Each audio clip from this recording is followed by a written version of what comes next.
Hi guys, welcome back to my channel. So today I'm going to read an article entitled China's Latest Moves to Control the South China Sea. Waves remain choppy between the United States and China in the South China Sea. In March and April, both countries undertook extensive naval exercise in the area. China's exercise involved its aircraft carrier and more than 50 warships, while the United States had 3 aircraft carrier battle groups exercising at separate times. The U.S. exercise also involved Japan. The latest steps in the escalating competition is China's reported installations of anti-ship cruise missiles and surface-to-air missiles on 3 of its claimed features in the Spratly Islands: Fiery Cross Reef, Sapi Reef, and Missouri Reef. In doing so, China has effectively boxed in the Spratly Island. Fiery Cross Reef and Missouri Reef are roughly the western and eastern extremities of the island group, and Subi Reef forms the northern apex of the triangle based on the 3 features.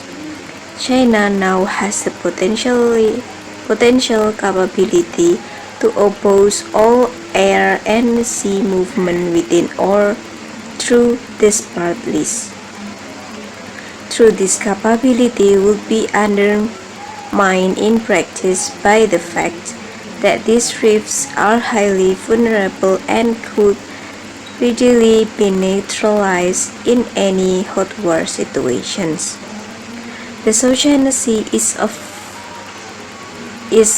great strategic importance to China.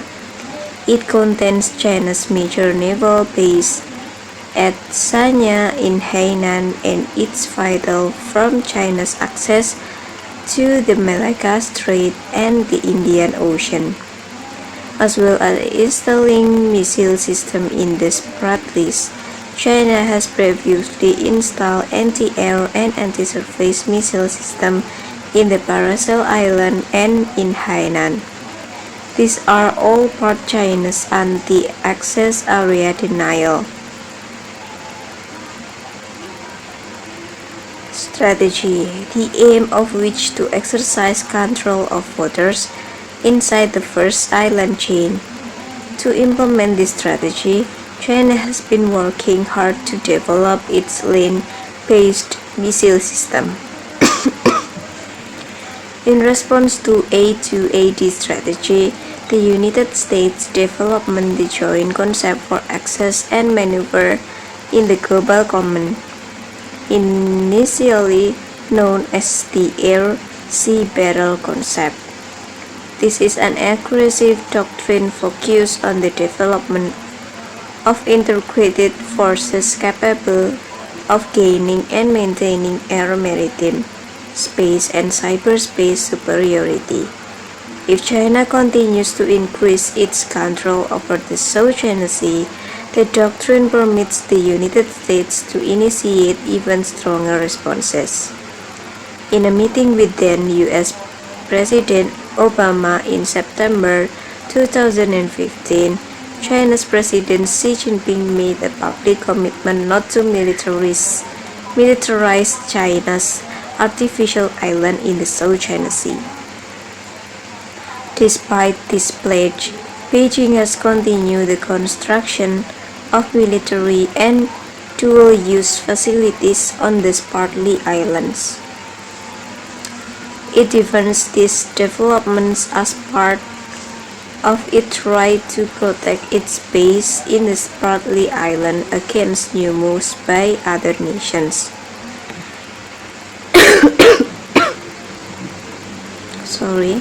This development in the South China Sea are of great concern to Southeast Asian countries.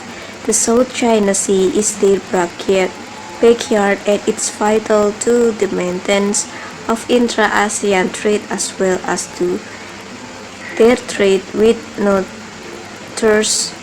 Northeast Asia, but these states are rarely critical now of China for its action. They recognize the reality of China's ascendancy in the region, the declining influence of the United States, and the economic opportunities that China provides. Most do not share the United States' views on the need for an aggressive military response to China. They now have plans to go ahead with an ASEAN-China maritime exercise as part of deepening ASEAN-China defense ties. Given its importance to trade and regional stability, demilitarizing the South China Sea should be a common ideal both for the ASEAN states and for the major powers, but no existing regional forum has been prepared to address the implication of greater military activity in the South China Sea and the resultant increased tension. Regional forums have so far been content with purely rhetorical statements that pay lip service to the importance of non-militarization and self-restraint in the conduct of activities by claimants and other states. With recent development in the South China Sea, it is easy to be pessimistic about the future. The United States is still seeking to maintain strategic domination of the region, while China increasingly challenges that domination. China continues to develop denial of access capabilities, while the United States is focusing on offensively oriented concepts to assert access. But these strategies only add to the security dilemma for both Washington and Beijing.